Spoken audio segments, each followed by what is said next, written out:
right, here we go. Chapter 7. It'll be 2 parts too because it's a long. All the chapters are long. Who am I kidding? All right, part 1.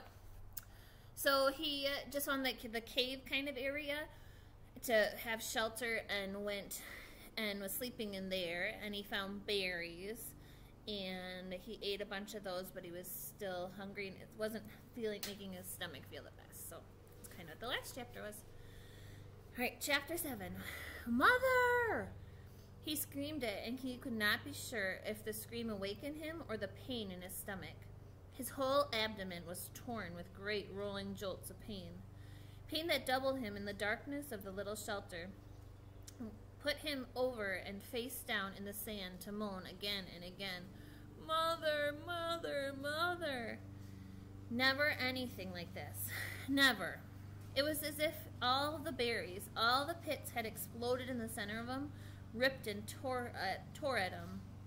He crawled out the doorway and was sick in the sand, then crawled still farther and was sick again, vomiting and with terrible diarrhea for over an hour. For over a year, he thought, until he was at last empty and drained of all strength. Then he crawled back into the shelter and fell again in the sand, but could not sleep at first, could not do anything except lie there, and his mind decided then to bring the memory up again. In the mall, every detail, his mother sitting in the station wagon with the man, and she had leaned across and kissed him, kissed the man with the short blonde hair.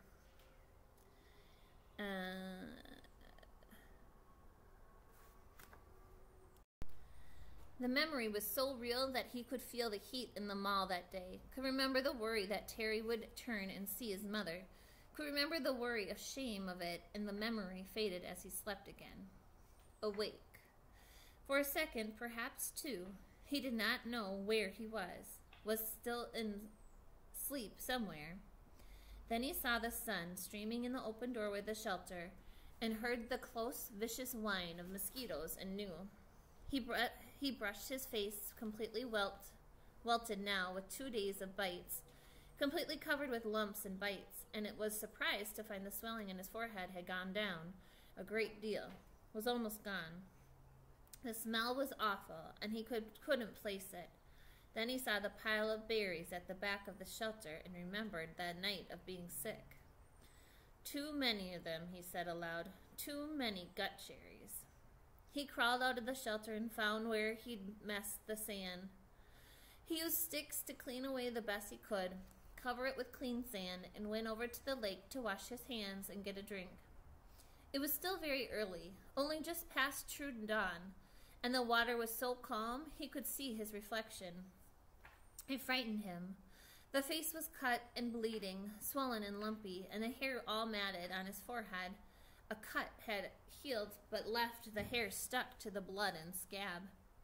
His eyes were slits in the bites, and he was somehow covered with dirt. He slapped the water with his hands and destroyed the mirror. Ugly, he thought, very, very ugly. And he was, at that moment, almost overcome with self-pity. He was dirty and starving and bitten and hurt and lonely and ugly and afraid and so completely miserable that it was like being in a pit, a dark, deep pit with no way out. He sat back on the bank and fought crying, then let it come and cried for perhaps 3-4 minutes. Long tears, self-pity tears, wasted tears. He stood, went back to the water, and took a small drink. As soon as the cold water hit his stomach, he felt the hunger sharpen, as if it had before, and he stood and held his abdomen until the hunger cramps receded. He had to eat.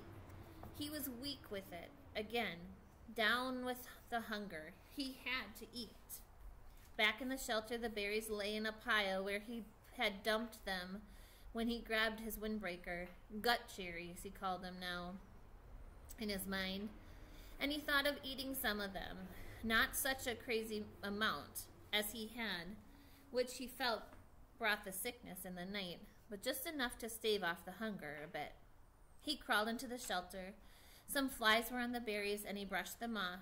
He selected only the berries that were solidly ripe, not the light red ones, but the berries that were dark, maroon red and black and swollen in ripeness. When he had a small handful of them, he went back down to the lake and washed them in the water. Small fish scattered away when he splashed the water up, and he wished he had been fishing or had a fishing line and a hook. Then he ate them carefully, spitting out the pits. They were still tart, but had the sweetness to them, although they seemed to make his lips a bit numb. When he finished, he was still hungry, but the edge was gone and his legs didn't feel so weak as they had. He went back to the shelter. It took him a half hour to go through the rest of the berries and sort them, putting all the fully ripe ones in a pile on some leaves, the rest in another pile. When he was done, he covered up the 2 piles with grass he tore from the lake shore to keep the flies off, and went back outside. They were awful berries, those gut cherries, he thought, but there was food there, food of some kind, and he could eat a bit more later tonight if he had to. For now, he had a full day ahead of him. He looked at the sky through the trees and saw that while there were clouds, they were scattered and did not seem to hold rain. There was a light breeze that seemed to keep the mosquitoes down, and he thought, looking up along the lake shore, if there was one kind of berry, there should be other kinds, sweeter kinds. If he kept the lake in sight as he'd done yesterday, he should be all right, should be able to find home again. And it stopped him. He actually thought it that time. Home. 3 days, no 2, or was it 3? Yes, this was the 3rd day, and he had thought of the shelter as home. He turned and looked at it, studied the crude work. The brush made a fair wall, not weather-tight, but it cut most of the wind. He hadn't done so badly on that. Maybe it wasn't much, but also maybe it was all he had for a home. All right, I'm going to stop there.